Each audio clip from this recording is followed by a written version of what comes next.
स्वागत है आप सभी का आपके अपने YouTube चैनल फंडा ऑफ मैथमेटिक्स में। आज हम अपनी टारगेट सेट की सीरीज को कंटिन्यू करते हुए अपना नेक्स्ट लेक्चर लेके आए हैं।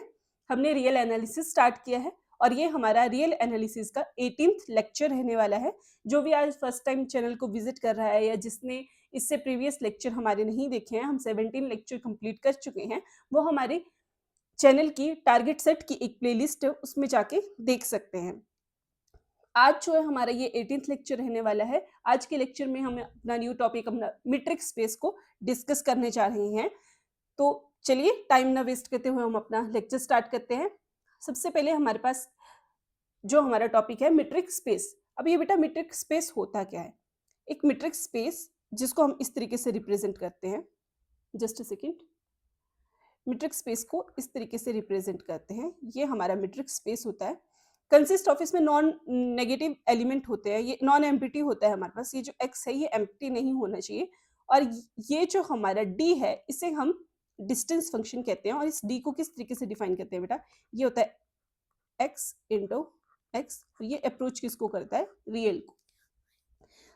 अब ये इस तरीके से किसके लिए डिफाइन किया जाएगा? जितने भी हमारे पास x y z होंगे वो x को बिलोंग करेंगे, उनके लिए ये फंक्शन इस तरीके से डिफाइन किया जाएगा। अब इस वाली फंक्शन को हम मीट्रिक स्पेस कब बोलेंगे? इसे हम मीट्रिक स्पेस कब बोलेंगे? इसके जब ये चार प्रॉपर्टीज ये सेटिस्फाई करेगा तब ये मीट्रिक स्पेस होगा। और वो चार प्रॉपर्टीज क्या है हमारे पास बेटा? फर्स्ट वन है हमारी नॉन नेगेटिविटी, मतलब ये जो मीट्रिक स्पेस है ये ग्रेटर इक्वल टू 0 होना चाहिए, ये नेगेटिव नहीं होनी चाहिए। इसमें जो टर्म्स है बेटा वो हमारी नेगेटिव नहीं होनी चाहिए।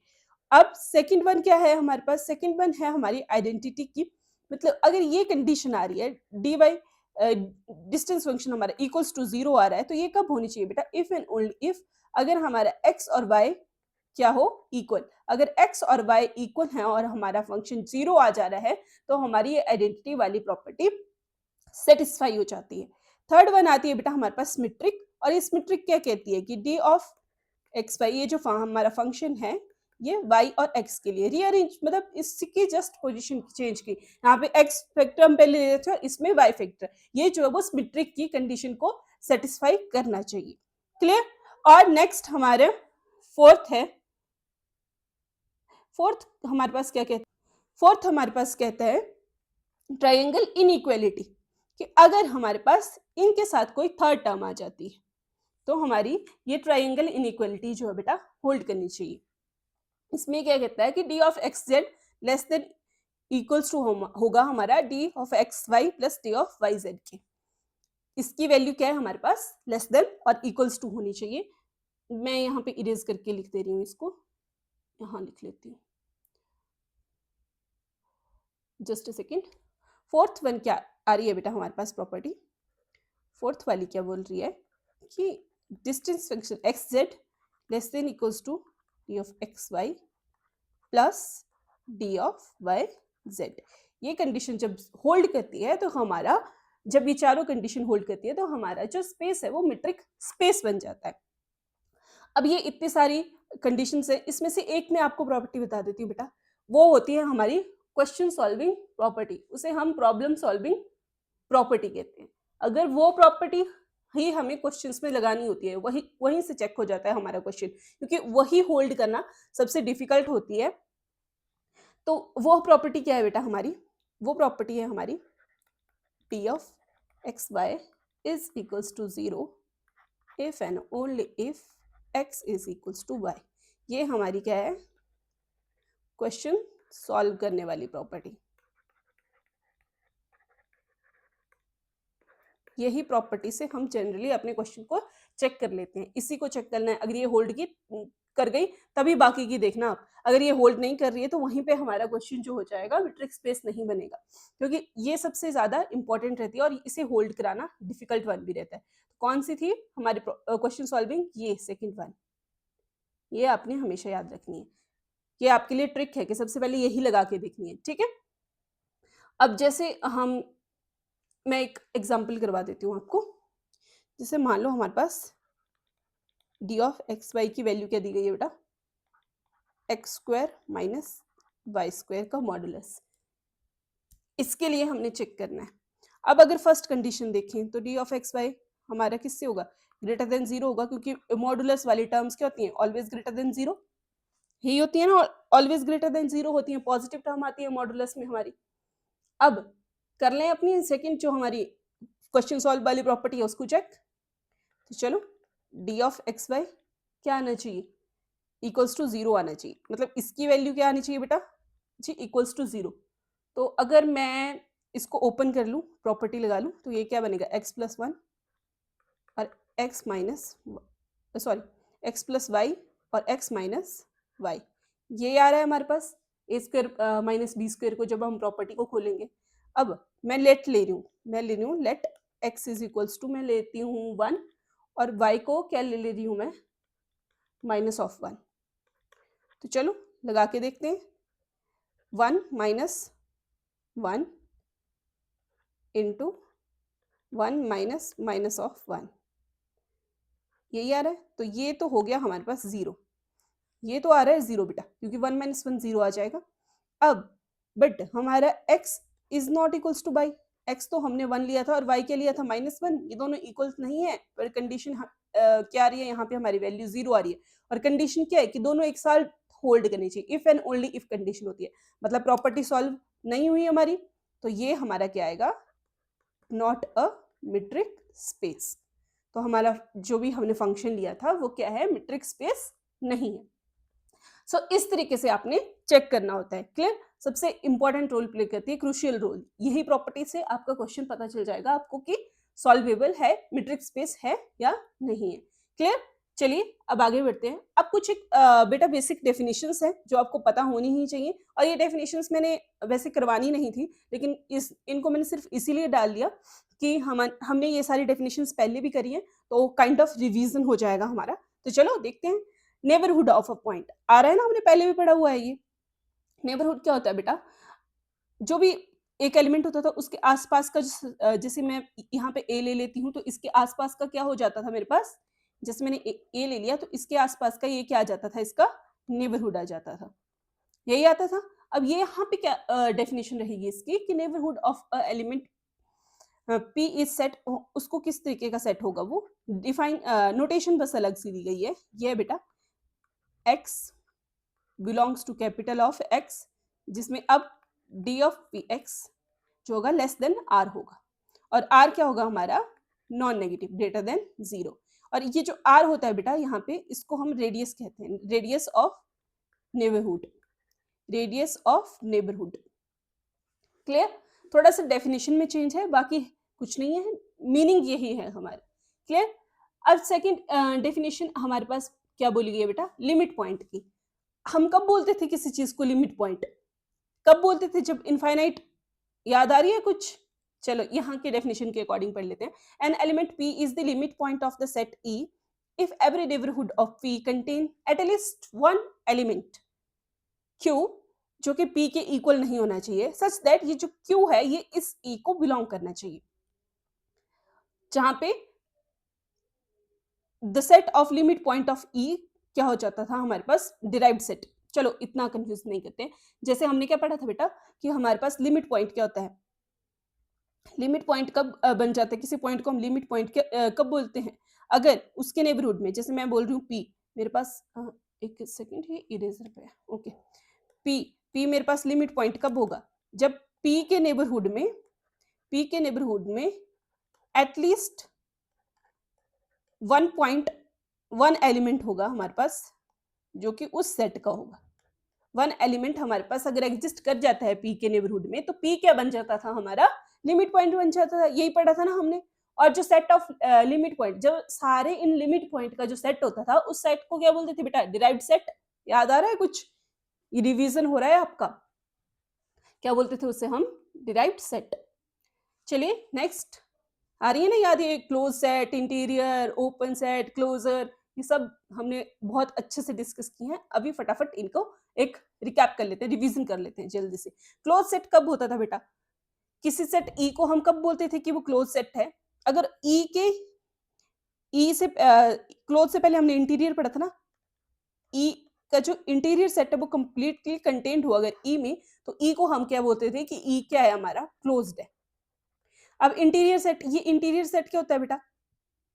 ये इंटीरियर या इसको इंटीरियर ना अच्छा इंटीरियर तो 0 से डिनोट करते थे ना, ये ई यहाँ पे हमने क्या रहता था हमारा डिराइव्ड सेट। क्या रहता था ये? डिराइव्ड सेट, ठीक है? या समटाइम इसको इंटीरियर को भी इस तरीके से डिनोट कर देते हैं, बट यहाँ पे हमने इंटीरियर को याद रखना है ई नॉट से। बट अगर इंटीरियर भी कंप्लीटली कंटेंट होगा तो भी वो क्लोज्ड ही जाएगा। क्लियर? एक एलिमेंट पी को हम कब बोलेंगे इंटीरियर पॉइंट ऑफ ई? जब उसके नेबरहुड में हमारे पास उसका नेबरहुड एन है अगर पी का, तो जो एन है वो कंप्लीटली कंटेन होना चाहिए उस सेट ई में। मतलब ए मेरा पॉइंट है, ये इसका आसपास का नेबरहुड है, यहाँ से यहाँ तक मान लो ए प्लस एप्सिलन और ए माइनस एप्सिलन तक। अगर ये सारी की सारी वैल्यू मेरी कंटेंट हो जाती है ई में, सेट में कंप्लीटली कंटेंट हो जाती है, तो जो मेरा ये वाला जो सेट पॉइंट जो मैंने सेट लिया है किसी एक पॉइंट पे जो मैं डिफाइन कर रही हूँ, ये मेरा क्या हो जाएगा? इंटीरियर पॉइंट हो जाएगा। क्या हो जाएगा? मेरा उस सेट के लिए इंटीरियर पॉइंट हो जाएगा अगर उसका नेबरहुड जो है वो कंप्लीटली कंटेन्ड हो जाता है मेरे सेट में। क्लियर? अब हमारे पास ओपन सेट क्या होते थे? एक ओपन सेट कब बोलते थे? जब उसके एवरी इंटीरियर पॉइंट जो होता है वो कंप्लीटली कंटेन नहीं होता था। A set E is open if every point in E is an interior point. Interior point है लेकिन कंप्लीटली कंटेन हो जाएगा तो क्लोज हो जाएगा हमारे पास। ये इस पॉइंट को हटा के इस तरीके से आ जाता था, इस तरीके से कंटेन्ड इन ई, तो ये हमारे पास क्या आ जाता है बेटा? Open set. Clear? Moving to the next. Next क्या है बेटा हमारे पास? क्लोजर। क्लोजर कब होता था?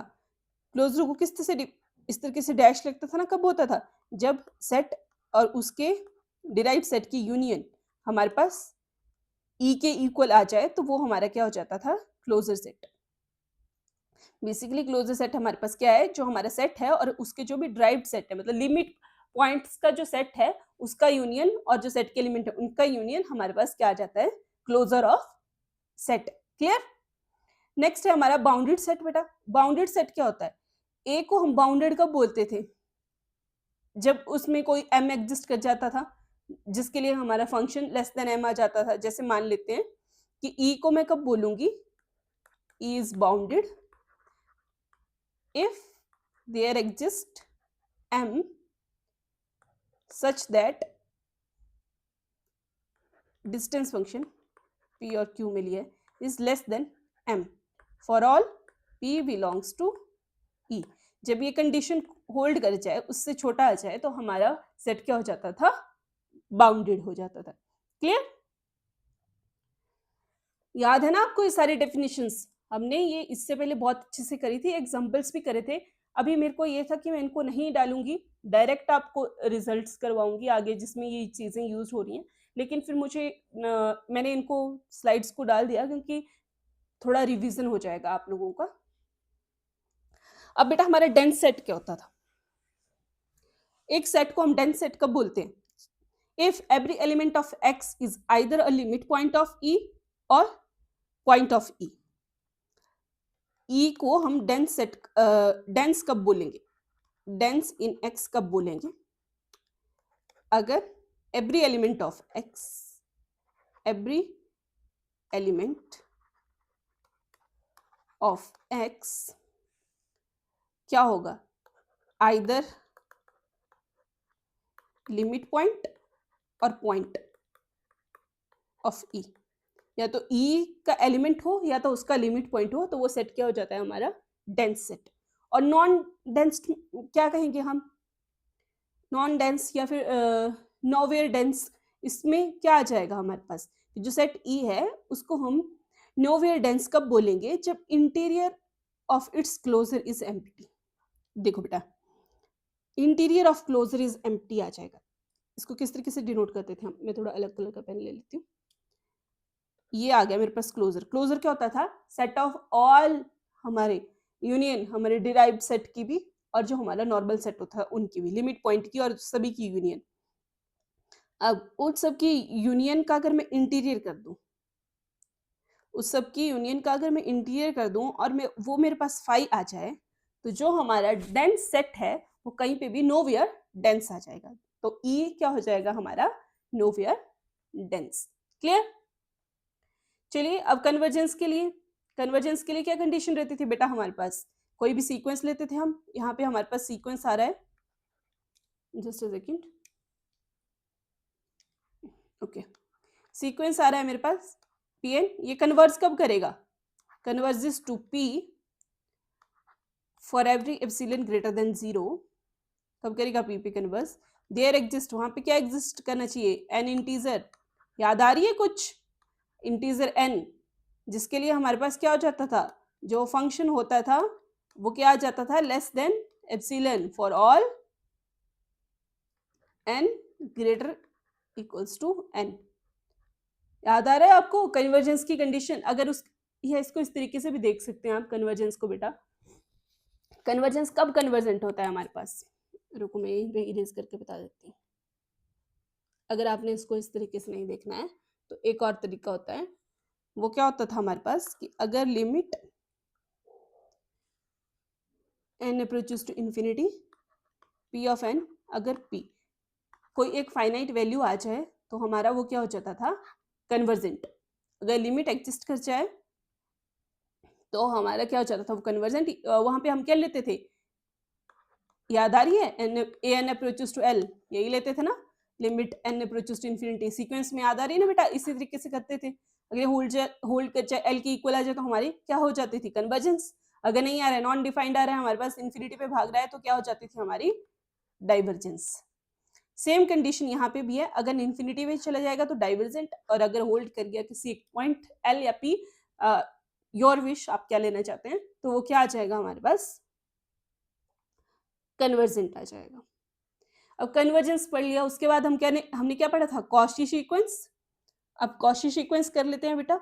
अगर कोई सीक्वेंस Pn है उसको हम कब बोलते हैं कि वो कॉची सीक्वेंस होगा हमारा, जब हमारे हर एक एप्सिलॉन ग्रेटर देन 0 के लिए वहां पे हमारे पास एक n एग्जिस्ट करता है, सच दैट जो हमारा फंक्शन है वो लेस देन एप्सिलॉन आ जाएगा फॉर ऑल n और m ग्रेटर और इक्वल्स टू कैपिटल N। अगर ये कंडीशन होल्ड कर जाती है, वहां पे हम निकालते थे ना टर्म्स को, इस तरीके से लेते थे कि वहां से एप्सिलॉन से कम आ जाए, वो रीअरेंज करके, अगर एप्सिलॉन से कम आ रही होती थी हमारी टर्म्स, तो हमारा क्या हो जाता था, वो कॉची सीक्वेंस। याद आ रहा है आपको? तो ये कंडीशन हमने सेम मीट्रिक स्पेस में भी बेटा इसी तरीके से सॉल्व करनी है। अब कंप्लीट मीट्रिक स्पेस क्या आ जाएगा, अगर कोई मीट्रिक स्पेस हर हमारे पास कॉची सीक्वेंस कन्वर्ज कर जाए, कॉची सीक्वेंस भी हो और कन्वर्ज कर जाए एक पॉइंट को विद इन द स्पेस, जैसे मैं कह रही हूँ बेटा मेरे स्पेस में 1 2 3 एलिमेंट है और मेरा कॉची सीक्वेंस कन्वर्ज कर रहा है, कन्वर्जेस टू 2, और ये 2 अगर आप ध्यान से देखिए तो यहाँ लाई करता है, इसका एलिमेंट है, तो हमारा ये क्या हो जाएगा, कंप्लीट मीट्रिक स्पेस। क्लियर? आज का थोड़ा लेक्चर बेटा थ्योरेटिकल रहेगा, ऐसा नहीं है क्वेश्चन नहीं करेंगे, क्वेश्चन भी करेंगे, लेकिन ये डेफिनेशन सभी आपको बोर लग रहा होगा, लेकिन नहीं, ये बहुत इंपॉर्टेंट है, क्योंकि यहाँ से डायरेक्ट रिजल्ट पे अभी देखना आप, रिजल्ट आ रहे हैं आपके पास, तो इन रिजल्ट्स पे क्वेश्चन निकलते हैं आपके। जैसे कुछ एक इम्पॉर्टेंट रिजल्ट्स हैं हमारे पास कंप्लीटनेस के, ये क्या बोल रहे हैं कि metric space every convergent sequence is Cauchy sequence. जो भी मीट्रिक स्पेस है जिसमें जो भी हमारे पास कन्वर्जेंट सीक्वेंस हुआ वो हमारा क्या होगा, कॉची सीक्वेंस होगा। यानी कि कन्वर्जेंट सीक्वेंस क्या जाएगा हमारे पास, कॉची सीक्वेंस। नेक्स्ट क्या बोल रहे हैं कि in R S to R के the converse is also true, every Cauchy sequence converges. जो भी कॉची सीक्वेंस होंगे हमारे वो क्या होंगे, कन्वर्जेंट भी होंगे। अब नेक्स्ट क्या बोल रहे हैं बेटा, सबसेट रूल है ये हमारा, इसको मतलब ऐसे पर्टिकुलर एक नाम दे दिया है, लेकिन आपके लिए रिजल्ट इंपॉर्टेंट है। Every close subset of a complete metric space is itself complete. हर एक जो भी क्लोज सबसेट होगा हमारे कंप्लीट मीट्रिक स्पेस का वो खुद में भी कंप्लीट होगा। जैसे यहाँ पे कोई मैं मीट्रिक स्पेस ले लेती हूँ, इसमें ये वाले ऐसे ऐसे अलग अलग सेट आ रहे हैं और ये जो है वो कंप्लीट मीट्रिक स्पेस है, तो ये वाले जो सेट हैं ये पर्टिकुलरली ये भी कंप्लीट स्पेस होंगे। अगर ये कंप्लीट स्पेस होंगे तो हमारा ये सेट भी कंप्लीट मीट्रिक स्पेस होगा।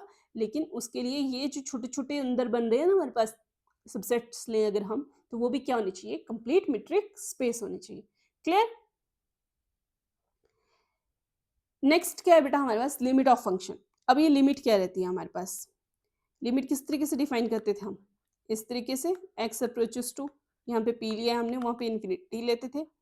x अगर ये एग्जिस्ट कर जाए फॉर एप्सिलॉन ग्रेटर देन 0, तो यहाँ पे क्या आता था? देयर एग्जिस्ट, वहाँ पे एक छोटा सा डेल्टा भी आता था जो क्या होता था हमारा? Greater than 0। तो हमारे पास जो वैल्यू होती थी फंक्शन की वो किसके लेस देन आ जाती थी? एप्सिलॉन के। For all points x belongs to e, और ये किसके बीच में लाई करता था? अब ये एप्सिलॉन के 0, तो यहाँ पे हमारे पास जो ये अंदर वाली टर्म है, याद आ रहा है? ये अंदर वाली टर्म किसके बीच में लाई करती थी? D of x x P कहाँ से? 0 और डेल्टा के बीच में लाई करता था। याद आ रही है लिमिट की? लिमिट कब निकालते थे हम हमारे फंक्शन की? किस तरीके से? अगर ये एप्सिलॉन के कम आ जाए हमारे पास और हमारे पास जो वैल्यू है वो 0 और डेल्टा के बीच में लाई करनी चाहिए, और इस डेल्टा और एप्सिलॉन में ज्यादा फर्क नहीं होता था बेटा। क्लियर? नेक्स्ट है, अब ये तो लिमिट आ गई। अब सीक्वेंशियल लिमिट थ्योरम, इसको वैसे ऐसे नाम दे, अनदर डेफिनेशन ऑफ लिमिट ही है ये आपकी। जो ये लिमिट है बेटा, लिमिट x अप्रोच कर रही है p को, f of x is equal to q, ये कब होगा? If and only if every sequence, हर एक सीक्वेंस, every sequence pn in e, अगर कोई भी सीक्वेंस ले हम pn, तो ये जो pn है इज नॉट इक्वल्स टू, ये p के इक्वल नहीं आना चाहिए। ठीक है? तो हमारे पास लिमिट क्या हो जाएगी? Limit n approaches to infinity, pn कहाँ चली जाएगी बेटा? p के ऊपर ये होल्ड कर जाएगा, विच इम्प्लाइज यहाँ से हमें क्या मिल जाएगा? जब limit n approaches to infinity करेंगे, फंक्शन करेंगे pn का, तो वो किसके इक्वल आ जाएगा? q के। क्लियर? तो इस तरीके से ये क्या थ्योरम रहती है हमारी? सीक्वेंशियल लिमिट थ्योरम है। वैसे ये अनदर डेफिनेशन ऑफ लिमिट है, ये हमने पहले भी सीक्वेंस में भी डिस्कस करी है। अभी तक तो मेरे को लगता है आप सबको ये याद ही होगी। यहाँ पे काइंड ऑफ आपका रिवीजन हो गया। अब हमने कॉन्टिन्यूटी पढ़ी थी बेटा। कॉन्टिन्यूटी कब होल्ड करती थी हमारी? कब होता था कॉन्टिन्यूअस फंक्शन? जब क्या कर जाए? उसकी लिमिट एग्जिस्ट कर जाए। तो अगर आप इस कंडीशन को देखें, लेस देन एप्सिलॉन, और ये कंडीशन लेस देन डेल्टा, ये किसकी कंडीशन है? लिमिट की। अगर लिमिट, तो सीधा सिंपल, अगर लिमिट एग्जिस्ट कर रही है तो फंक्शन क्या होगा? फाइनाइट वैल्यू आ रही है तो कॉन्टिन्यूअस जाएगा। अब नीचे ये जो सीक्वेंस कॉन्टिन्यूटी की आपको डेफिनेशन दिख रही होगी, ये वही डेफिनेशन आ गई बेटा कि अगर एक्स एन हमारा अप्रोच कर रहा है पी को, तो जो फंक्शन ऑफ एक्स एन है वो अप्रोच करेगा फंक्शन ऑफ पी को। तो ये हमारा क्या हो जाएगा? सीक्वेंशियल कॉन्टिन्यूटी की कंडीशन हो जाएगी। क्लियर? नेक्स्ट आता है बेटा हमारे पास यूनिफॉर्म कॉन्टिन्यूटी। यूनिफॉर्म कॉन्टिन्यूटी कब होती थी? फंक्शन कब यूनिफॉर्म कॉन्टिन्यूअस हो जाता था हमारे पास? कब होता था हमारे पास फंक्शन यूनिफॉर्म कॉन्टिन्यूअस? कब होता था? अगर हमारे पास क्या आ जाए, कोई फंक्शन मैंने डिफाइन कर दिया, x2 बाई जा रहा है, उसे हम यूनिफॉर्म कॉन्टिन्यूअस कब बोलेंगे? जब हमारे पास एप्सिलॉन ग्रेटर देन 0 हो, तो वहां पे हमारे पास कोई डेल्टा एग्जिस्ट करना चाहिए greater than 0, such that for all value of p and q belongs to x, हमारे पास function dy f of p f of q किसके लेस देन आ चाहिए? लेस देन एप्सिलॉन आ जाए, जहाँ पे हमारे पास dx टू px ये हमारे पास किसके कम हो? डेल्टा के कम हो। अगर ये कंडीशन मेरी होल्ड कर जाती है तो मेरा फंक्शन क्या हो जाएगा बेटा? Uniform continuous. फंक्शन क्या हो जाएगा हमारे पास? Uniform continuous. क्लियर? अब हमने यूनिफॉर्म कॉन्टिन्यूटी पढ़ लिया, और ये जो कॉन्टिन्यूअस फंक्शन होते हैं, जैसे हमारे पॉलिनोमियल फंक्शन रहते हैं बेटा, वो क्या रहते हैं, यूनिफॉर्म कॉन्टिन्यूस रहते हैं। तो ओपन कवर क्या आ जाएगा बेटा हमारे पास,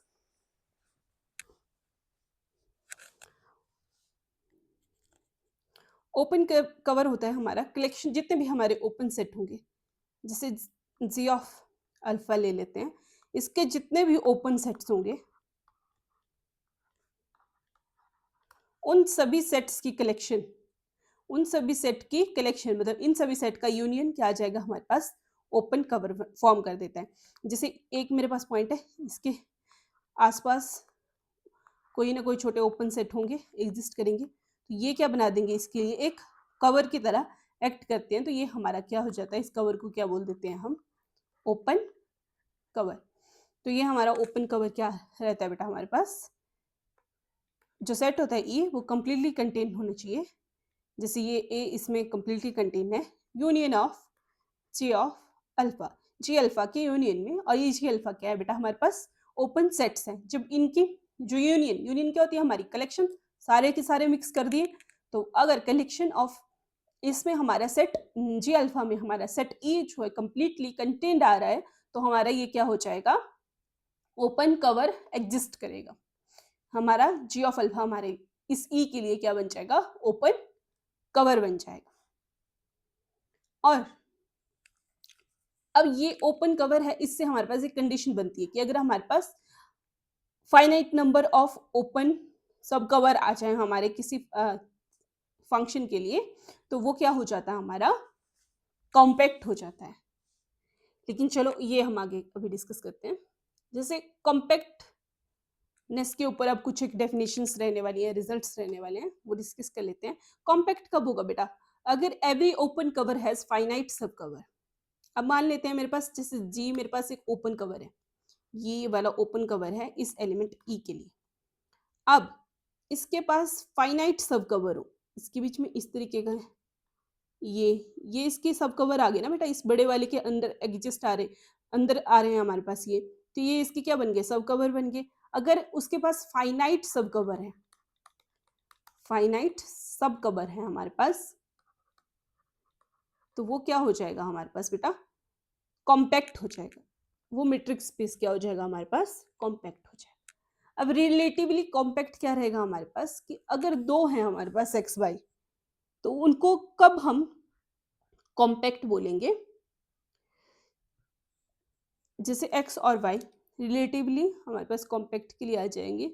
एक्स और वाई मेरे पास दो हैं, तो जब एक्स और वाई मैट्रिक्स स्पेस आ रहे हैं हमारे पास, तो अगर वाई का क्लोजर एग्जिस्ट कर गया, वाई का क्लोजर इज कॉम्पैक्ट, तो वो सेट भी क्या हो जाएंगे हमारे, वाई भी क्या हो जाएगा, कॉम्पैक्ट। क्लियर। अब इसमें ये एक स्टेटमेंट है हमारी जो क्लोज एंड बाउंडेड के लिए कहती है, लेकिन इसको हम हेन-बोरेल प्रॉपर्टी भी कहते हैं।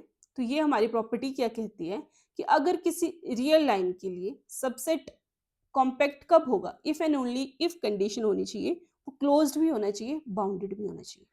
मतलब बेटा कॉम्पैक्ट के लिए क्या कंडीशन बन गई, if and only if condition क्या बन गई, एक तो वो क्या होना चाहिए, क्लोज्ड प्लस बाउंडेड, क्लोज्ड भी और बाउंडेड। अगर क्लोज्ड भी है और बाउंडेड भी है, तो वो हमारा क्या होगा, कॉम्पैक्ट भी होगा। ये एक हमारा रिजल्ट है, जो एक हमारी प्रॉपर्टी भी है, नेमिंग प्रॉपर्टी है।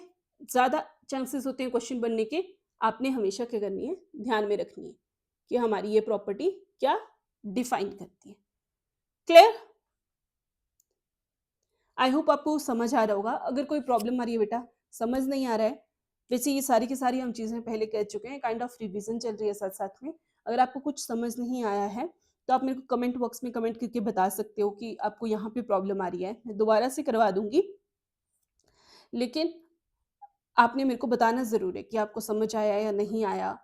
और सेशन को अभी तक आपने मुझे लगता है लाइक कर दिया होगा, क्योंकि आपको अच्छा लग रहा होगा, और शेयर भी कीजिए बाकी लोगों तक भी, ताकि पहुँचे, ताकि और भी लोग आके हमसे जुड़े और लोगों को भी पता चले कि यहाँ पे हम free of the cost preparation करवा रहे हैं। तो आपने जितना हो सके बेटा उतना शेयर भी करना है, ठीक है। अब इसकी कुछ चलो वापस आते हैं अपने लेक्चर पे। इसकी कुछ एक इंपॉर्टेंट की थ्योरम्स है, जिनको मैंने स्टेटमेंट्स को ऐसे कंपाइल करके लिखा है। अगर कोई कॉन्टिन्यूस इमेज होगी किसी कॉम्पैक्ट सेट की, तो वो भी क्या होगी, कॉन्टिन्यूस होगी। अगर हमारे पास कॉन्टिन्यूस इमेज एग्जिस्ट कर रही है किसी कॉम्पैक्ट सेट की, तो वो क्या होगी हमारे पास कॉम्पैक्ट होगी। इमेज भी क्या आ जाएगी हमारे पास कॉम्पैक्ट आ जाएगी, अगर सेट कॉम्पैक्ट कॉम्पैक्ट है हमारे पास। अगला क्या हो रहा है, every compact metric space is complete. जितनी भी हमारी कॉम्पैक्ट मीट्रिक स्पेस होती हैं वो क्या होंगी, हमारी सारी की सारी कंप्लीट होंगी। नेक्स्ट क्या बोल रही है स्टेटमेंट, आपको ये याद रखनी है क्योंकि इन्हीं पे क्वेश्चन बन जाता है स्टेटमेंट वाला बेटा। और यहाँ से इस वाले मीट्रिक स्पेस में से क्वेश्चन कम देखने को मिलते हैं, ऐसे जो ज्यादा सॉल्व करने वाले होते हैं, इसी तरह रिजल्ट बेस होते हैं। In a compact metric space every Cauchy sequence converges to a point within that space. ये तो वही है कि अगर कॉची सीक्वेंस एग्जिस्ट करते हैं, अगर वो उसी के बीच में उसी सेट में से किसी पॉइंट पे कन्वर्स कर रहा है, जो हमने पीछे एग्जांपल भी लिया था, तो वो क्या आ जाएगा हमारे पास कॉम्पैक्ट। ये वही उसी को बस थोड़ा घुमा फिरा के लिखा गया है। क्लियर? तो आपको ये स्टेटमेंट्स जो है बेटा पता होनी चाहिए। जैसे अगर अभी हमने किया भी था कि सीक्वेंस में 1 2 3 हैं, और अगर ये सीक्वेंस ए एन कन्वर्स कर रहा है 2 को, और ये 2 इस सेट में भी आ रहा है, तो ये क्या आ जाएगा हमारे पास कॉम्पैक्ट। इस तरीके से ये जो जनरेटेड हमारे पास रहते हैं एग्जाम्पल, इस तरीके से आपको ज़्यादा अच्छे से याद रहता है, एग्जाम में भी एकदम क्लिक करता है कि हाँ ये रिजल्ट तो होल्ड करता है। क्लियर? नेक्स्ट, अब ये जो हमने पढ़ लिया कॉम्पैक्ट हमने कंप्लीट कर लिया, कॉन्टिन्यूटी भी कंप्लीट कर लिया, कॉम्पैक्टनेस भी कर लिया। उससे पहले हमने मीट्रिक स्पेस की जितनी डेफिनेशन बनती थी, लिमिट कैसे निकालेंगे, कॉची सीक्वेंस कैसा रहेगा, ये सब हमने डिस्कस कर लिया। अब कॉम्पैक्ट के बाद हम चलते हैं कनेक्टेडनेस की ओर। अब कनेक्टेडनेस ये जो सब टॉपिक है हमारा नेक्स्ट, इसमें इससे रिलेटेड कुछ एक डेफिनेशंस होगी, कुछ एक रिजल्ट्स होंगे जिनको हम ध्यान में रखेंगे। आज ये जो आपका मीट्रिक स्पेस वाला टोटल जितना भी है, मैं एक ही इसी लेक्चर में कंप्लीट कर रही हूँ। आई थिंक कुछ बच्चों को लगेगा भी कि फास्ट फास्ट हो रहा है, फास्ट आपको लग सकता है बेटा, क्योंकि ये सब चीज़ें मैंने बहुत अच्छे से बहुत डिटेल में कंप्लीट करवा दी हैं। अगर मैं फिर से उतने ही डेप्थ में चली जाऊँ तो ये टॉपिक बहुत लंबा हो जाएगा, और जैसे कि हम सबको पता है हमारी एग्ज़ाम की डेट आ गई है, तो ये जिस तरीके से जितना हो सके मैं ईज़ी वे में बस आपको बता रही हूँ कि कैसे करना है, क्या रहती है स्टेटमेंट्स, किस तरीके के रिजल्ट्स रहते हैं। आपको जिसने प्रीवियस लेक्चर नहीं देखा है, वो प्रीवियस लेक्चर्स भी जाके देख सकते हैं हमारी प्लेलिस्ट में, तो आपने ऐसे घबराना नहीं है। जो फर्स्ट टाइम विजिट कर रहे हैं वो प्रीवियस लेक्चर्स भी देख सकते हैं। ये सब चीज़ें हमने बहुत अच्छे से करवाई हैं बेटा, और यहाँ पे भी मैंने आपको ओवरब्रीफ सारा आइडिया अच्छे से दे दिया है। अब ये आज जो है इसी लेक्चर में मैं इस मैट्रिक्स स्पेस को जो है कंप्लीट करवा दूंगी, इसके कुछ एक क्वेश्चंस भी करवा दूंगी, और बाकी जब हम क्वेश्चन सीरीज लेके आएंगे उसमें डिस्कस कर लेंगे और ज़्यादा क्वेश्चन, वैसे मैंने पीवाईक्यूज डाले हुए हैं। और शायद हो सके तो आज रियल एनालिसिस को मैं यहीं पे ख़त्म कर दूंगी। ठीक है, तो चलो कनेक्टेडनेस पे चलते हैं। कनेक्टेडनेस में क्या आ जाता है बेटा हमारे पास, सबसे पहले कनेक्टेड चीज़ को जानने के लिए हमें पता होना चाहिए सेपरेटेड सेट, पाथ के बारे में। जैसे हमने पढ़ा था ना डिसजॉइंट फंक्शन, कनेक्ट करने से पहले डिसकनेक्ट का पढ़ा था। तो ये सारे कुछ एक बेसिक डेफिनेशंस हैं जो हमें पता होनी चाहिए। अगर ये डेफिनेशंस पता होगी तभी हम कनेक्टेड की ओर जा सकते हैं। जैसे याद है ना, कनेक्टेड सेट पढ़ने से पहले मैंने आपको डिसकनेक्टेड बताया था, पॉइंट ऑफ डिसकनेक्शन बताए थे, तो बस वही है। अब सेपरेटेड सेट क्या होते हैं बेटा, जैसे कोई भी दो सेट होते हैं, जैसे हमने एग्जाम्पल जनरल एग्जाम्पल ले, जैसे 1 2 3 ले लूँ मैं, ये सेट आ गया मेरा, दूसरा सेट आ गया 4 5 6, तो ये सेपरेटेड है ना एक दूसरे से। अगर नंबर लाइन पे भी ड्रॉ करेंगे 1 2 3 4 5 6, 1 2 3 4 5 6, तो एक सेट मेरे पास ये बन रहा है, एक सेट मेरे पास ये बन रहा है, एक दूसरे से बिल्कुल सेपरेटेड है, डिसकनेक्टेड सेट है, तो इनके बीच में कोई कनेक्शन ही नहीं है। तो ये इस तरीके के जो सेट होते हैं वो होते हैं हमारे सेपरेटेड सेट, या डिसकनेक्टेड सेट भी हम इनको बोलते हैं। ठीक है, तो जब इस तरीके के सेट को जब सेपरेटेड सेट बोलते हैं, आप इनको मीट्रिक स्पेस में देखो बेटा, ये आप इससे भी डिफाइन कर सकते हैं। जैसे मीट्रिक स्पेस में बोला गया है कि ए इंटरसेक्शन बी का क्लोजर किसके इक्वल आनी चाहिए, 5 के। ए इंटरसेक्शन बी का क्लोजर 5 के इक्वल आना चाहिए बेटा। या आप ये भी देख सकते हैं कि ए क्लोजर का इंटरसेक्शन बी के साथ करेंगे तो वो किसके इक्वल आना चाहिए, 5 के। इनके बीच में कोई भी एलिमेंट एग्जिस्ट नहीं करना चाहिए। तब हमारा सेट क्या हो जाएगा, सेपरेटेड सेट हो जाएगा। जब बीच में कोई कनेक्शन ही नहीं बचेगा तो वो हमारे पास क्या आ जाएगा बेटा, हमारा सेट क्या आ जाएगा, सेपरेटेड सेट। अब इसमें एक और चीज है पाथ, क्योंकि पाथ डिस्कस करना इसलिए जरूरी है क्योंकि उसके बाद हम पाथ कनेक्टेड भी डिस्कस करेंगे। अब ये पाथ क्या आ जाएगा बेटा, पाथ हमारे पास क्या होता है, एक सबसेट होता है ए, जिसके लिए अगर मैं मान लूं कि a path is a subset a from point X to Y is defined as continuous function. इसको किस तरीके से डिफाइन करेंगे, कोई फंक्शन है इस तरीके से 0 से 1 पे जो प्रोस कर रहा है ए को, सच दैट हमारे पास जो एफ ऑफ 0 है वो एक्स के इक्वल आना चाहिए और एफ ऑफ जो 1 है वो क्या होना चाहिए, वाई। ये एक्स और वाई के जो वैल्यूज आनी चाहिए बेटा बेसिकली, और जो इनके यहाँ से यहाँ तक जाने के लिए जो 0 से 1 तक जाने के लिए ये पाथ फॉलो करेगा, ये जो डिस्टेंस है जिस तरीके से ये जा रहा है, ये वाला इसका ये चुका होता है, ये क्या रहता है बेटा, हमारा पाथ रहता है। क्लियर? अब पाथ तो पता चल गया, पाथ कनेक्टेड क्या रहते हैं, मैं अलग कलर का पेन ले लेती हूँ, just a second. Path connected, एक सबसेट ए को हम पाथ कनेक्टेड कब बोलेंगे, every pair of point in a can be joined by path within a. जैसे नॉर्मल मान लो एक नंबर लाइन 1 2, इसके बीच में 1/2 भी आएगा, 1/4 भी आएंगे, तो ये इन दोनों के बीच में जितने भी पॉइंट है उनको कनेक्ट करने के लिए, जैसे मैं यहाँ से यहाँ तक जा रही हूँ तो वो ही पाथ इन सारे पॉइंट्स को भी आपस में कनेक्ट कर रहा है, तो ये सारे क्या आ जाएंगे बेटा, पाथ कनेक्टेड आ जाएंगे। क्लियर? अब कनेक्टेड सेट क्या होते हैं हमारे पास, अगर ये जो ए है ये कंप्लीटली कंटेन्ड हो जाए हमारे एक्स में तो हमारा फंक्शन क्या हो जाएगा, कनेक्टेड हो जाएगा। उसमें अगर कोई भी डिसजॉइंट सेट ना आए, जैसे ये आ रहे, ये आपस में अगर मैं इस और इस सेट को लूँ और इसको लूँ, फिर इस और इसको लूँ, तो ये आपस में इस तरीके से कनेक्टेड है ना, ये बिल्कुल डिसकनेक्टेड नहीं है, ये आपस में इस तरीके से कनेक्टेड हैं, जुड़े हुए हैं, इसका एलिमेंट इसमें एग्जिस्ट कर रहे हैं। अगर मैं ये सेट इस तरीके से होते दूर दूर, तो इनके बीच में अगर कोई कनेक्शन ही नहीं होता तो ये पाथ कनेक्टेड आते ही नहीं, और ये पाथ कनेक्टेड नहीं आएंगे तो कनेक्टेड भी नहीं आएंगे। तो यहाँ से रिजल्ट क्या मिल गया कि जो पाथ कनेक्टेड होते हैं वो कनेक्टेड भी होते हैं। क्लियर?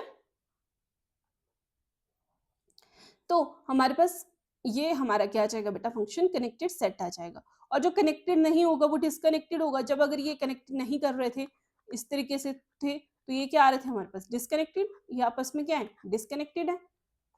क्लियर? ये मैंने बिल्कुल डेफिनेशन को छोड़ के आपको जस्ट एग्जांपल से बिल्कुल क्लियर करवा दिया। आई होप आपको क्लियर हो गया होगा।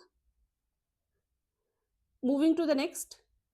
नेक्स्ट क्या है बेटा हमारे पास, इसके रिजल्ट्स हैं कुछ एक, जैसे कंटिन्यूटी के लिए अगर कॉन्टिन्यूस इमेज होगी किसी कनेक्टेड सेट की तो वो भी क्या होगी, कनेक्टेड होगी।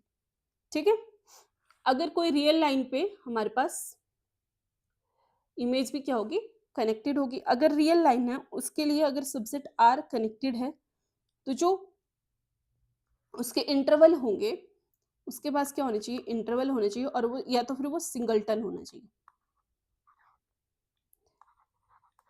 देखो, अगर एक subset of R is connected if and only if it is an interval, या तो वो क्या होना चाहिए, इंटरवल होना चाहिए, या तो सिंगलटन सेट होना चाहिए, तो वो क्या आ जाएगा हमारे पास, कनेक्टेड आ जाएगा। अब प्रोडक्ट के लिए कार्टेशियन प्रोडक्ट होल्ड करते हैं इनका, एक्स और वाई हमारे पास अगर कनेक्टेड है तो प्रोडक्ट एक्स वाई भी क्या होगा हमारे पास, कनेक्टेड। एक्स और बाय इंडिविजुअली कनेक्टेड हैं तो उनका प्रोडक्ट भी क्या होगा हमारे पास, कनेक्टेड होगा, क्योंकि इसके लिए कार्टेशियन प्रोडक्ट जो है वो होल्ड करती है, हमारी प्रोडक्ट के लिए होल्ड करती है कंडीशन। अब क्लोजर की बात करें, अगर किसी का क्लोजर कनेक्टेड है तो closure of connected set remains connected. अगर क्लोजर हमारा कनेक्टेड है तो हमारा सेट भी क्या होगा, कनेक्टेड।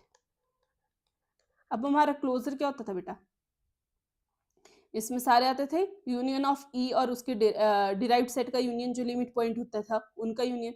अगर ये वाला बड़ा वाला सेट ही ये हमारा कनेक्टेड आ गया क्लोजर, तो हमारा जो ई होगा वो भी क्या हो जाएगा हमारे पास ऑटोमेटिकली कनेक्टेड। नेक्स्ट हमारे पास जो आती है चीज वो है होमोमॉर्फिज्म।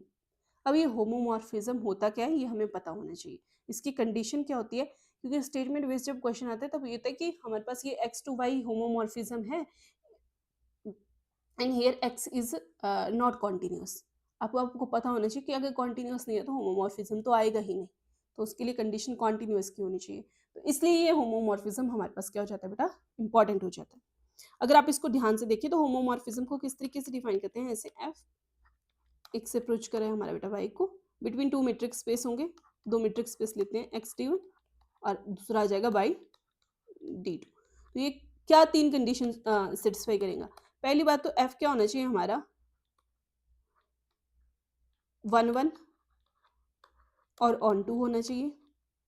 सेकंड बोलता है कि f क्या होना चाहिए हमारा कॉन्टिन्यूस होना चाहिए।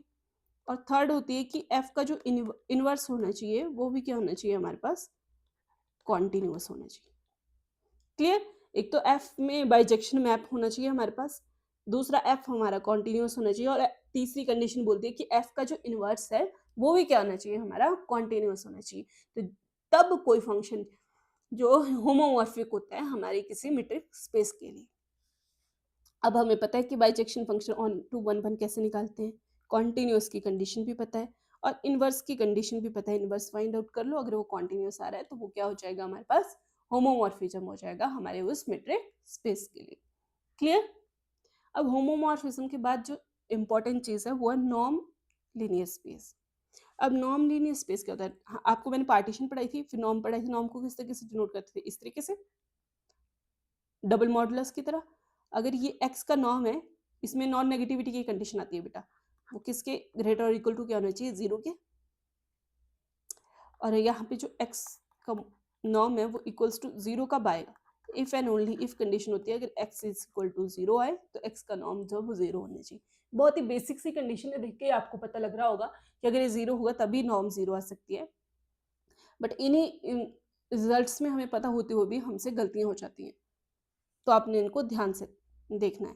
ट्राइंगल इनइक्वालिटी इसमें भी होल्ड करती है जैसे हमारी मीट्रिक स्पेस में होल्ड करती है। तो ये क्या आ जाएगा बेटा, less than equals to norm of x plus norm of y। Individually से हमारा कंबाइंड नॉर्म जो वो हमेशा लेस देन और इक्वल्स टू आता है, ग्रेटर नहीं आता है, तो आपने इस चीज का ध्यान रखना है। इंडिविजुअली वो ग्रेटर होते हैं। अब ये होमोजेनिटी की भी होल्ड करती है, जैसे कोई अल्फा इंटू एक्स है मेरे पास बेटा, इसकी नॉर्म है, तो वो किसके, ये स्केलर अल्फा का modulus into norm of x. ये कंडीशन अगर तीन कंडीशन होल्ड कर जाए तो वो हमारे पास नॉर्म लीनियर स्पेस बन जाता है। कोई भी स्पेस दिया गया हो हमारे पास मीट्रिक स्पेस, अगर वो ये तीन कंडीशन होल्ड कर लेगा बेटा तो वो क्या बन जाएगा, नॉर्म लीनियर मीट्रिक स्पेस बन जाएगा। और ये वाली तो हमारे मीट्रिक स्पेस में ऑलरेडी होल्ड होती है। और हमारे पास बस ये देखना है कि नॉर्म के जब इक्वल है तो जीरो के, तो हमारा x इक्वल्स टू क्या आना चाहिए, जीरो। और इनइक्वलिटी वहां पे भी होल्ड करती थी तो यहाँ पे भी इंडिविजुअलिटी का साइन से आपको पता चल जाएगा। वहां पे भी लेस देन इक्वल्स टू था, यहाँ पे भी लेस देन इक्वल्स टू। बस यहाँ पे स्केलर का होता है, तो स्केलर का नॉर्मली ये होता है कि जो भी हमारा फंक्शन एक्स वाई वेरिएबल होते हैं उनके साथ अगर कोई भी स्केलर है अल्फा बीटा इररिस्पेक्टिव कौन सा है, तो बस आपने क्या करना होता है, स्केलर के मॉडुलस को बाहर पटक देना है और बाकी वो नॉर्म वैसे की वैसे रख लेनी है।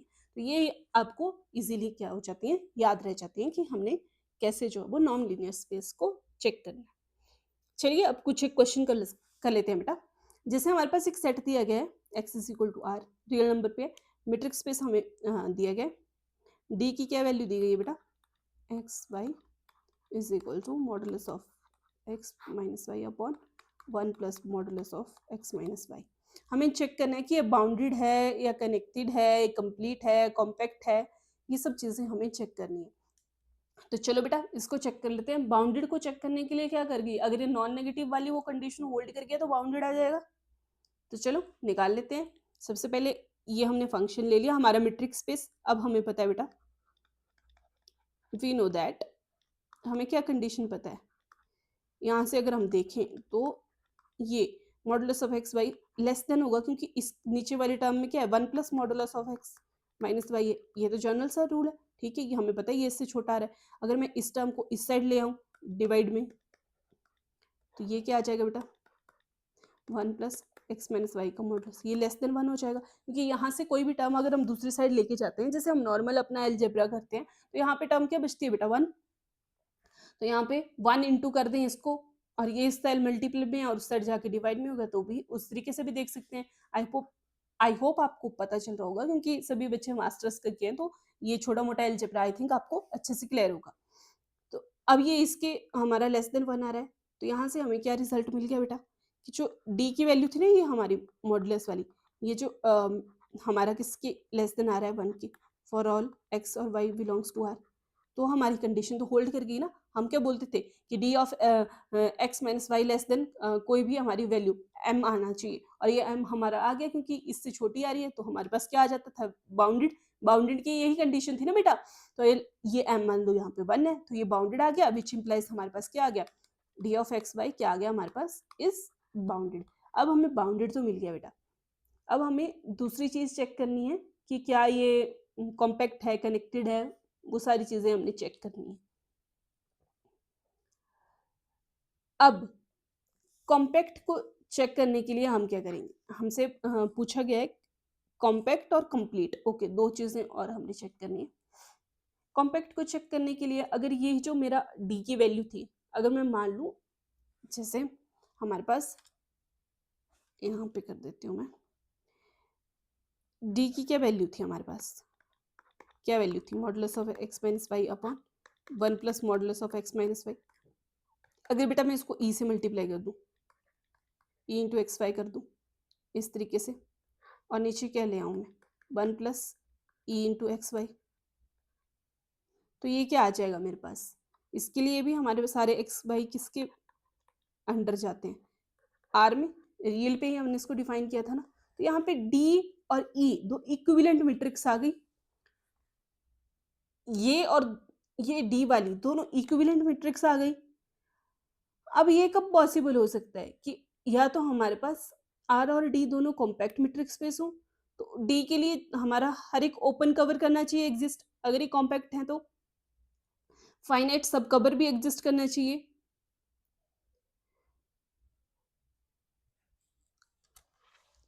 तो हमारे पास क्या कंडीशन बन जाएगी बेटा, अब दोनों इक्विवेलेंट, यहां से हमारे पास डी और ई वाली क्या आ गई, इक्विवेलेंट आ गई। अब डी और ई की वैल्यू अगर इक्विवेलेंट आ गई, इक्विवेलेंट में क्या होता था, सिमिलर काइंड ऑफ थिंग ना, प्रॉपर एग्जैक्ट इक्वल नहीं, लेकिन सिमिलरिटी। तो हमारे पास क्या आ गई, जब इक्विवेलेंट मैट्रिक्स आ गई, तो अब अगर हम मान लेते हैं कि आर और डी अगर कॉम्पैक्ट है, कॉम्पैक्ट मैट्रिक्स स्पेस है, तो एवरी क्या कंडीशन होती थी, every D open cover of R is R has finite subcover, उसके पास क्या होना चाहिए, फाइनाइट सब कवर होना चाहिए। यही कंडीशन बननी थी ना बेटा, फाइनाइट सब कवर होना चाहिए। अगर फाइनाइट सब कवर एग्जिस्ट करे तो हमारे पास आर और ई क्या आ गए, अब हमारे पास ये है तो इसका फाइनाइट सब कवर भी आ जाएगा। तो अगर हमारे पास ये फाइनाइट सब कवर हमें मिल जा रहा है हर एक वैल्यू के लिए, तो हमारा आर ई भी क्या आ जाएगा बेटा, कॉम्पैक्ट, क्योंकि ई कवर अप कर रहा है हमारे हर एक, क्योंकि आर के एलिमेंट में ही इसका कंप्लीट ये एग्जिस्ट करता है, तो ये हमारे पास सेट क्या आ गया, कॉम्पैक्ट आ गया। बट ये तो हमारी कॉन्ट्रडिक्शन आ गई, ये हमारी कॉन्ट्रडिक्शन आ गई, क्योंकि हम तो कह रहे थे कि हमारे पास डी के लिए ओपन सब कवर आर एग्जिस्ट कर रहा है, अब ये हमारा ई के लिए भी आर एग्जिस्ट कर रहा है, तो ये तो या तो हमारे डी के लिए ओपन कवर होना चाहिए, तो हम यहाँ से हमारे पास क्या आ रही है, कंट्रडिक्शन आ रही है। तो हमारा आर ई क्या आ रहा है हमारे पास, आर डी क्या आ रहा है, कॉम्पैक्ट नहीं आ रहा है। तो हमारा ये जो आर डी है ये हमारा क्या होगा बेटा, कॉम्पैक्ट नहीं होगा। अब अगर कॉम्पैक्ट नहीं है, तो अगर कॉम्पैक्ट नहीं है तो कंप्लीट भी नहीं होगा। तो हमारा ऑप्शन नंबर कौन सा करेक्ट हो जाएगा, ऑप्शन नंबर ए जो होगा वो कॉम्पैक्ट नहीं है बट बाउंडेड है, ये रिजल्ट हमारा क्या हो जाएगा, होल्ड कर जाएगा। क्लियर? चलिए नेक्स्ट क्वेश्चन पे मूव करते हैं। नेक्स्ट क्वेश्चन क्या बोल रहा है बेटा, अगर x square upon 1 plus x square, यहाँ पे एक्स किसको बिलोंग कर रहा है, आर को, हमें चेक करना है कि कनेक्टेड है, कॉम्पैक्ट है, नाइदर कनेक्टेड नॉर कॉम्पैक्ट है। तो इसको किस तरीके से चेक करेंगे बेटा, अगर आप इसको ध्यान से देखें, अगर इसके लिमिट पॉइंट निकालें बेटा, अगर मैं इसके लिमिट पॉइंट निकालूं तो मेरे पास क्या लिमिट पॉइंट आ सकते हैं, ये सारा का सारा एक्स जो है वो आर को बिलोंग कर रहा है, तो एक तो हमारे पास 0 पे होल्ड करेगा और एक हमारा रिजल्ट करेगा 1 पे होल्ड। 0 और 1 के बीच में इसकी सारी वैल्यूज आएंगी।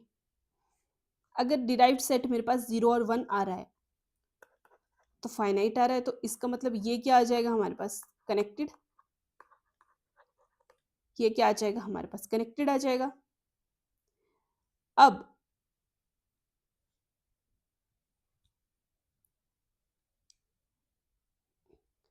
ये हमारे पास कनेक्टेड भी आ रहा है और बाउंडेड भी आ रहा है 0 और 1 के बीच में, बट ये हमारे पास क्या होगा बेटा, क्लोज्ड नहीं होगा, बट नॉट क्लोज्ड, क्योंकि इसकी और इसकी वैल्यू पे ये भागने की कोशिश करेगा हमारा 1 की ओर। 0 पे तो आ गया, लेकिन 1 की ओर हमारा ये क्या होगा, भागने की कोशिश करेगा। इसका डिराइव्ड सेट हमारे पास 0 और 1 आ तो रहा है डिराइव्ड सेट, लेकिन ये क्या करेगा, क्लोज्ड नहीं होगा। और अगर क्लोज्ड नहीं है तो मेरे पास कॉम्पैक्ट भी नहीं होगा। अगर क्लोज्ड नहीं है बेटा तो कॉम्पैक्ट भी नहीं होगा। तो कौन सा ऑप्शन मेरे पास करेक्ट आ रहा है, कनेक्टेड तो है बट कॉम्पैक्ट नहीं है। ओके, फर्स्ट ऑप्शन क्या बोल रहा है, कनेक्टेड है और कॉम्पैक्ट भी है। सेकंड ऑप्शन बोल रहा है कि नॉट कनेक्टेड है, नहीं नहीं कनेक्टेड तो है। थर्ड ऑप्शन क्या बोल रहा है, कॉम्पैक्ट एंड कनेक्टेड है, neither.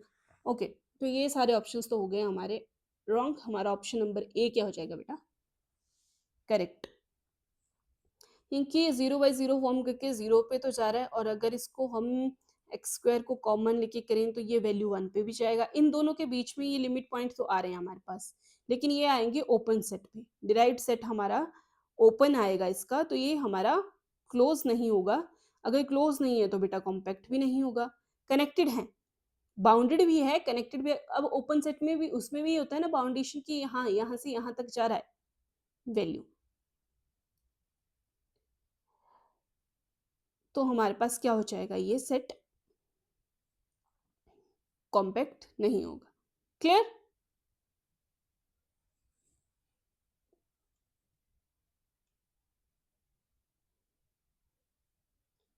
Moving to the next. Next क्या है बेटा, अगर if F is uniformly continuous mapping on metric space,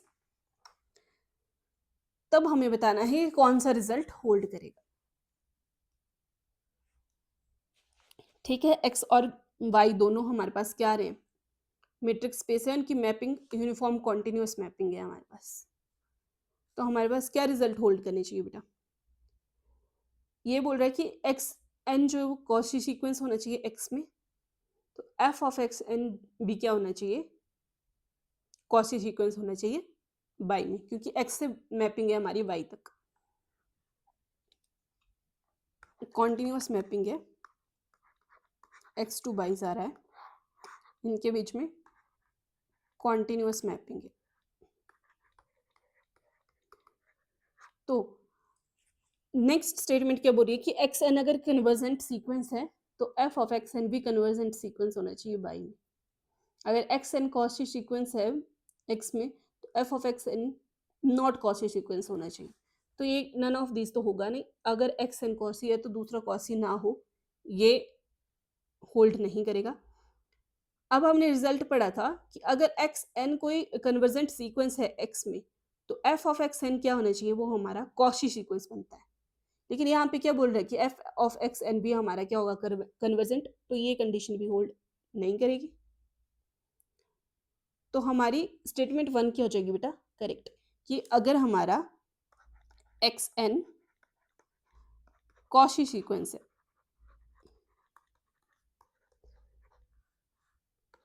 in x, तो वहां से हमें क्या मिल जाएगा कि एफ ऑफ एक्स एन क्या हो जाएगा हमारा, कॉशी सीक्वेंस होगा इन वाई। अगर एस में कॉशी सीक्वेंस है तो वाई में भी क्या होगा बेटा, कॉशी सीक्वेंस होगा। क्लियर? आई होप आपको लेक्चर अच्छा लगा होगा, आपके सारे डाउट अच्छे से क्लियर हो गए होंगे। अगर आपको कोई प्रॉब्लम आई है बेटा, कोई चीज़ समझ नहीं आई है, तो वो आप हमें कमेंट करके बता सकते हैं। आप मुझे कमेंट करके बता सकते हैं कि आपको क्या समझ नहीं आया है, कहाँ पे प्रॉब्लम आ रही है। कोई चीज़ ऐसी हो जो छूट गई हो, तब भी आप मेरे को बता सकते हैं, मैं आपको फिर से करवा दूंगी।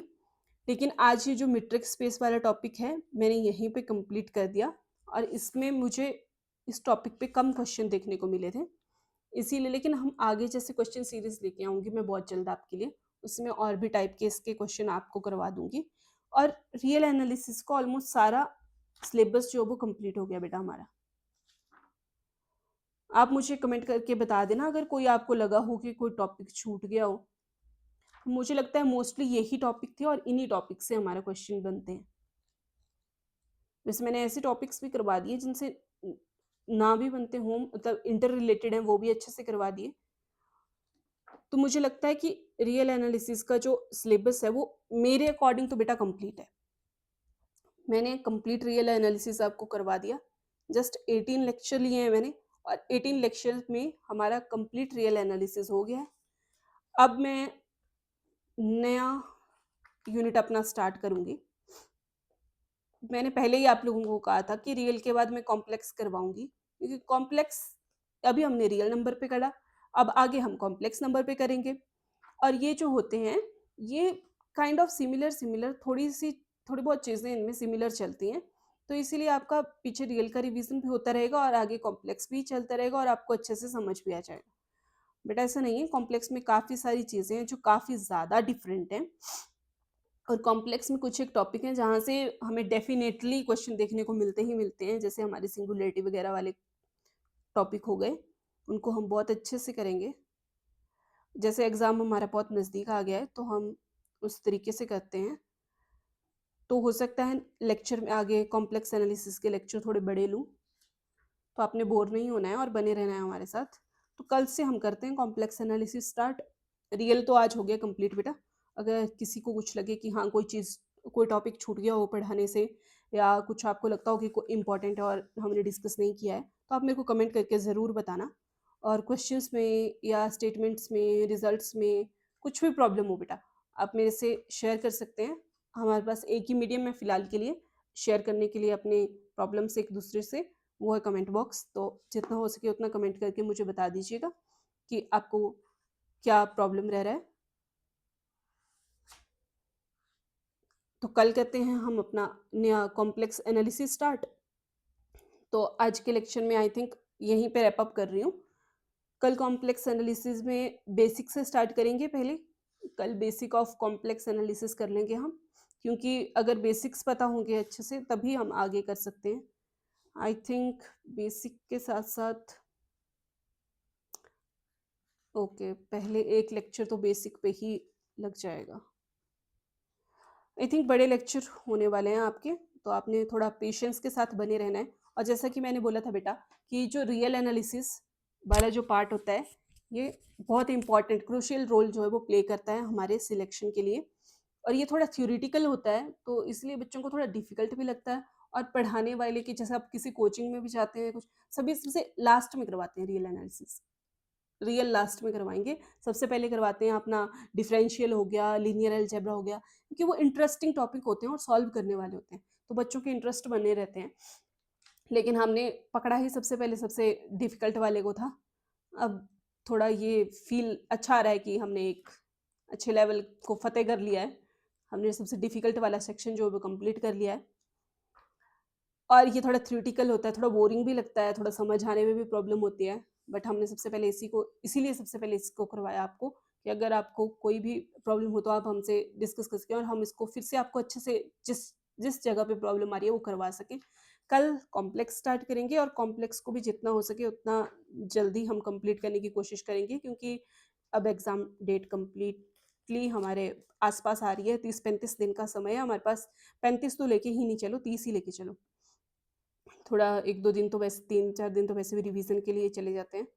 तो कॉम्प्लेक्स के साथ-साथ अगर मुझे लगा, अगर शेड्यूल बन पाया तो मैं आपको, नहीं होगा तो 2 लेक्चर प्रोवाइड करा दूँगी, एक आधा सब्जेक्ट और स्टार्ट कर दूँगी। आई थिंक लीनियर अलजेब्रा भी बहुत अच्छा रोल प्ले करता है आपका सिलेक्शन में, और ईज़ी भी होता है बेटा, और थोड़ा सॉल्वेबल भी होता है, मज़ा भी आता है, इंटरेस्टिंग भी होता है इसको सॉल्व करने के लिए। तो नहीं होगा तो साइड वाइज़ इसको चला लेंगे सीरीज़। आप लोग मेरे को बताना कमेंट में कि आप चाहते हो कि मैं लेके आऊँ साथ-साथ में लीनियर का भी। लीनियर के तो छोटे-छोटे लेक्चर लेके आऊँगी, ताकि मतलब ज़्यादा फ़ोकस कॉम्प्लेक्स पे रहेगा ना, बड़े लेक्चर अब इतना टाइम मैनेजमेंट का थोड़ा इश्यू हो जाता है। कल भी लेक्चर नहीं मिल पाया था आपको, इसीलिए मैंने मैट्रिक्स पे इसको आज ही 1 लेक्चर में कंप्लीट कर दिया। तो आप मेरे को कमेंट करके बताना कि आप चाहते हो कि मैं साथ-साथ में करूँ, और जो आपने बोला था बेटा पेपर 1 के लिए कि मैं एमसीक्यू लेके आऊँ, तो ठीक है। आई थिंक मंडे से मैं वो एमसीक्यू सीरीज़ लेके आ जाऊँगी आपके लिए, पीवाईक्यू की एमसीक्यू सीरीज़ टॉपिक से रिलेटेड। तो मंडे से मिलते हैं, पेपर 1 की भी प्रिपरेशन करते हैं अच्छे से, रिवीज़न करा देती हूँ मैं आपका पेपर 1 का, और पेपर 2 का तो कंप्लीट यहाँ पे हो ही रहा है।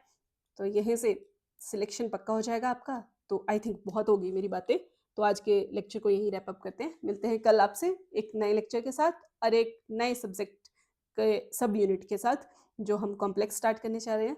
तो थोड़ा पेशेंस के साथ बने रहिए हमारे साथ। बाय बाय, मिलते हैं कल। Take care.